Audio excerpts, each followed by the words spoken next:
আসসালামু আলাইকুম। আজকে আমি করে দেখাবো আপনাদের মজাদার একটি বেলের শরবত। এই গরমে বেলের শরবতের কোনো জুড়ি নেই। এই দেখুন, আমি একটা পাকা বেল নিয়ে নিয়েছি।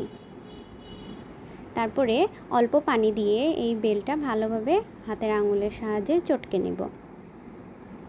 এভাবে ধীরে ধীরে আপনি মাখিয়ে নেবেন পানিতে।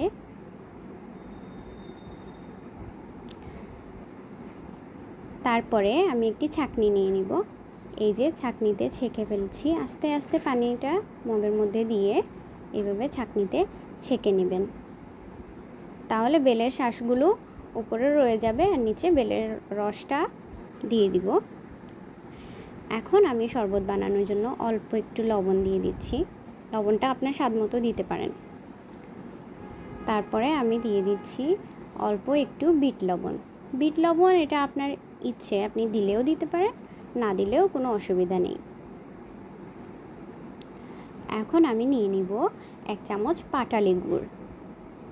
গুড় বেলের শরবতের সাথে খুব ভালো যায়, ভালো একটা ঘ্রাণ আসে। এই যে আমি 1 চামচ গুড় দিয়ে দিচ্ছি। তারপর আমি নিব স্বাদ মতো চিনি। চিনিও আপনার ইচ্ছে মতো, আপনি কম চাইলে কম বা বেশি চাইলে বেশি ইউজ করতে পারেন। এখন আমি এটা ভালোভাবে নেড়ে নিব।